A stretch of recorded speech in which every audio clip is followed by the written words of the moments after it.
Are you curious to know the top two reasons couples get divorced? Well, at least according to a 2022 study. Perfect. Keep watching. Hello, I'm Francesca, a vibrational love match strategist. And today I want to discuss these two reasons that I read about in this study.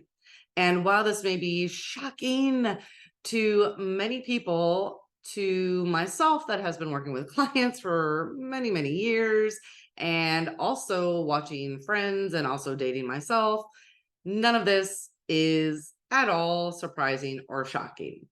So, according to this study, 63% of couples that were divorcing, they went through and they were interviewing them. They gave them a list of things, and then there were also answers that they could add in, and they interviewed them. 63% said that if they had a better understanding of what commitment is, they could have prevented getting divorced, or they would have been better prepared in the marriage. Now, that did surprise me a little bit, because that makes me think, what do people think commitment is, or what is involved? So I want to hear from you. Let me know in the comments, what does commitment mean to you? And if you're in a commitment, what are you surprised? Does the other person's idea of commitment not gel? I'm really curious about that, because that one I didn't quite expect to be so high. And the main point that I was not surprised about at all, and I was like, well, I could have told you that. And I'm actually thinking probably the percentage is probably higher, but over half said that if they knew their partners shared morals and values before marriage, they may not have gotten divorced.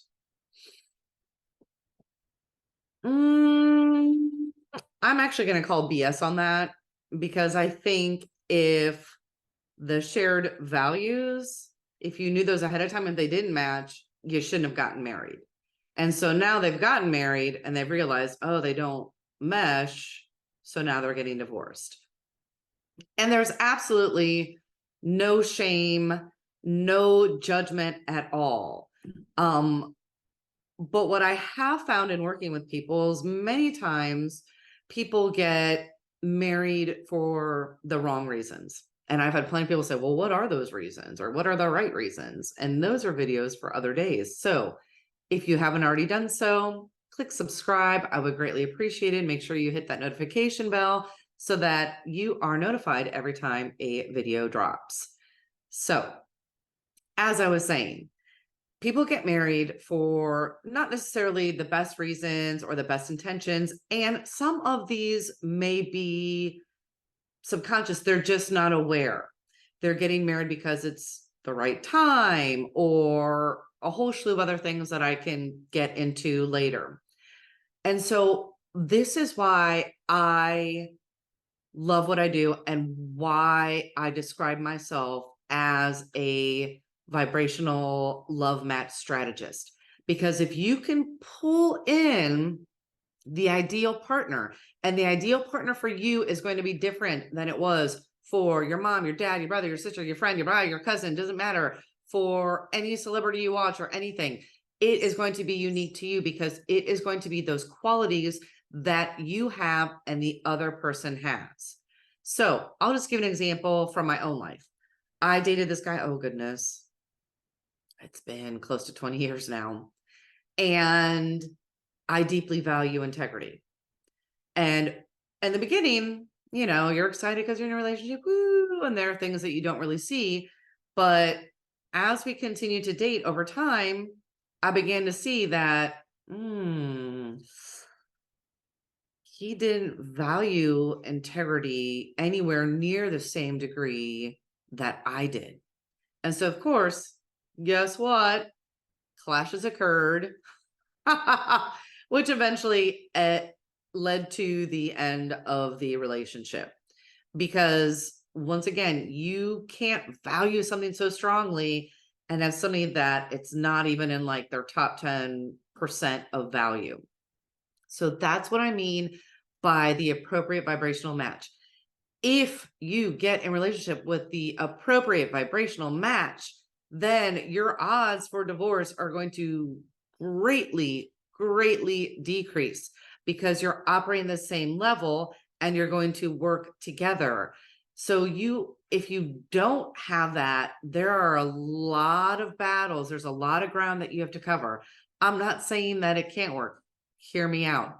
But there's a lot of give that you're going to have to do, and that's going to cause a strain on the relationship. So I say nip it in the bud and find the appropriate person first before you get into the commitment. It's just so much easier. And it's okay if it may be taking a little longer than you thought it may, or that you are divorced and you're starting again. That's okay. We learn, just learn from every relationship that you've had. Use that wisdom, use that as fuel to refine and hone in on what is an appropriate partner. What are the qualities that are important to you that you will not budge on? So I hope that this video was helpful and insightful. Once again, not super shocking to me. Let me gasp and clutch my pearls. Oh my goodness. Oh, you have different qualities. Of course the relationship didn't work out. That's a no-brainer. There's no possible way that it will. So, but you can pull in, magnetize, attract the ideal partner for you, and you can have that juicy relationship of your dreams. And thank you so much for watching. Click like, click subscribe, share it with your friends, whoever you think might benefit from it. It is greatly appreciated. And until next time, more love vibes to come. Ciao.